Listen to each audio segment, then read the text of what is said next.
Hello friends, எல்லோரும் எப்படி இருக்கீங்க? நம்ம குக்கிங் ஆரிஜின் சேனலில் இன்றைக்கி எல்லாருக்கும் ரொம்பவே ஃபேவரட்டான பரோட்டா ரெசிபி தாங்க பார்க்க போகிறோம். நம்ம ரீசெண்டாக சித்தப்பா வீட்டுக்கு போயிருந்தோம். அங்கே நமக்காகவே ஸ்பெஷலாக பரோட்டா செஞ்சுட்டு இருந்தாங்க. சரின்னு சொல்லி அதே வீடியோ எடுத்துகிட்டு வந்துட்டோம். வாங்க எவ்வளோ சுலபமாக ஈஸியாக பண்ணுறாங்கன்னு இந்த வீடியோவில் பார்க்கலாம்.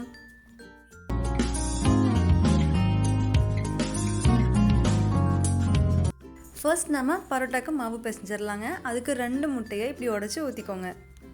முட்டை ஆட் பண்ணும்போதே நல்ல ஒரு பஃப்னஸ் கொடுக்குங்க பரோட்டாக்கு. நம்ம இன்றைக்கி ஈஸ்ட் அது மாதிரிலாம் எதுவும் ஆட் பண்ண போகிறதில்ல, முட்டை மட்டும்தான். 2 முட்டை சேர்த்தியாச்சு. இது கூடவே 1 டேபிள் ஸ்பூன் அளவுக்கு சர்க்கரை சேர்த்திக்கலாங்க. நம்ம சர்க்கரை ஆட் பண்ணும்போது பரோட்டா நல்லா முருகலாக ப்ரௌன் கலரில் வரும் பார்த்தீங்களா, அப்போ தான் அந்த கலர் கொடுக்கும். அதுக்காக இது கூடவே கொஞ்சமாக பட்டர் ஆட் பண்ணிக்கோங்க. 1/2 டேபிள் ஸ்பூன் அளவுக்கு பட்டர் ஆட் பண்ணால் போதுங்க. அதுக்கே பரோட்டா நல்லா முருகலாக வரும். இது கூடவே கொஞ்சமாக பால் சேர்த்திக்கலாம். நாங்கள் இன்றைக்கி 100 ml அளவுக்கு பால் சேர்த்திருக்கோங்க. இன்க்ரீடியன்ட் லிஸ்ட்லாம் டிஸ்கிரிப்ஷனில் கொடுக்குறேங்க, நீங்கள் பார்த்துக்கோங்க. இப்போ இது எல்லாத்தையும் நல்லா மிக்ஸ் பண்ணிக்கோங்க. ஒரு விஸ்கர் யூஸ் பண்ணி நல்லா மிக்ஸ் பண்ணிக்கோங்க. நல்லா மிக்ஸ் பண்ணிட்டோம். இப்போ இது கூட மாவுக்கு தேவையான அளவுக்கு உப்பு போட்டுக்கலாங்க. இது கூடவே 100 ml அளவுக்கு தண்ணி சேர்த்திக்கோங்க. இன்றைக்கி பரோட்டா செய்கிறதுக்கு 1 கிலோ அளவுக்கு மாவு பயன்படுத்தியிருக்கோங்க. 1 கிலோ மாவுக்கு எங்களுக்கு 20 பரோட்டாஸ் வந்துச்சுங்க. உங்களுக்கு எவ்வளோ வேணுமோ அந்த அளவுக்கு எல்லா இன்க்ரீடியன்ஸையுமே இன்க்ரீஸ் பண்ணிக்கோங்க.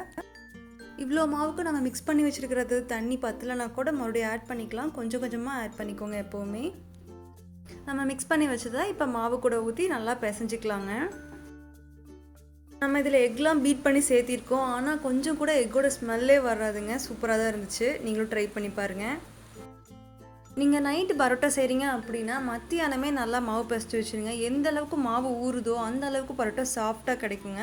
நாங்கள் ஒரு 12:30 காட்ட பிசைச்சு வச்சுட்டோம். கிட்டத்தட்ட 8 மணி நேரம் ஊறிச்சு. 8:30 காட்ட தான் பரோட்டா செய்ய ஆரம்பித்தோம். உங்களுக்கு அவ்வளோ நேரம் டைம் இல்லை அப்படின்னா அட்லீஸ்ட் 4 ஹார்ஸாவது ஊறணுங்க. அப்போ தான் நல்லா சாஃப்ட்னஸ் கிடைக்கும். தேவைப்பட்ட தண்ணி ஊற்றி நல்லா பிசைச்சு எடுத்துக்கோங்க. இது மாதிரி ஓரளவுக்கு பிசைஞ்சிட்டு ஆயில் அப்ளை பண்ணிட்டு 1 மணி நேரம் ஓரமாக வச்சுருங்க. நம்ம திருப்பி அப்புறம் பிசைய போகிறோம்.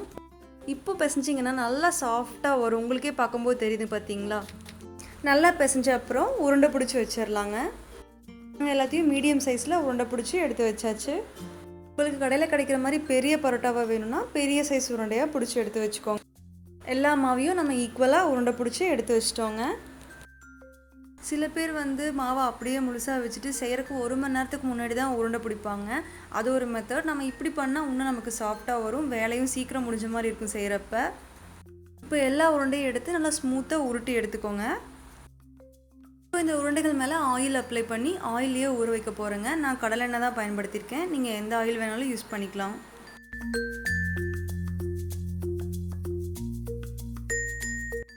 பரோட்டா ரெசிபி அப்படின்னு எடுத்துட்டிங்கனாவே ஆயில் தாராளமாக யூஸ் பண்ணியே தாங்க ஆகணும்.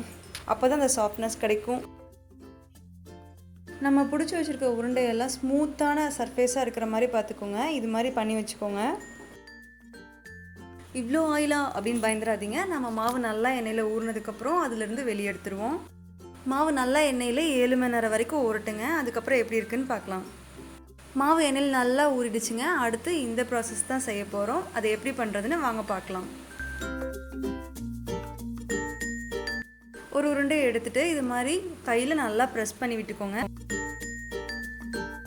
இப்படி ப்ரெஸ் பண்ணும்பொழுது ரவுண்ட் ஷேப் வரணும்னு அவசியம் இல்லைங்க. ஈவனாக ஸ்ப்ரெட் பண்ணால் மட்டும் போதும். நல்லா ஆயில் அப்ளை பண்ணி நல்லா ஸ்ப்ரெட் பண்ணி விட்டுக்கோங்க. இப்போது இதை ஒன் சைடாக எடுத்து இது மாதிரி விசிறி விடுங்க. இது போல் பண்ணும்பொழுது தான் பரோட்டா நல்லா சாஃப்டாக கிடைக்குங்க.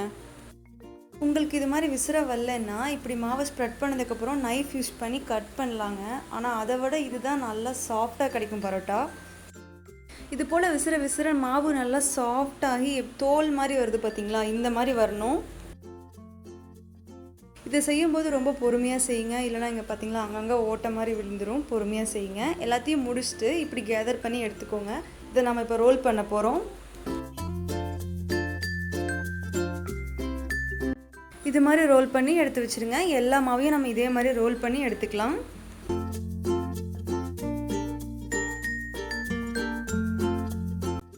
இது போல் போல் நல்லா விசிறப்போ தின்னாக வந்துச்சுன்னா பரோட்டா நல்லா சாஃப்டாக கிடைக்குங்க. ஹார்ட் ஆகாமல் எவ்வளோ நேரம் ஆனாலும் அதே சாஃப்ட்னஸோடு இருந்துச்சு. எவ்வளோ நேரம் மாவு ஊறுதோ அதை பொறுத்து தாங்க இந்த அளவுக்கு விசிறும்போது சாஃப்டாக லேயர் மாதிரி கிடைக்கும். அதுக்காக தான் ஒரு 8 மணி நேரமாவது ஊறணும்னு சொல்கிறது. அட்லீஸ்ட் 4 ஹவர்ஸாவது நீங்கள் ஊற வச்சுக்கோங்க.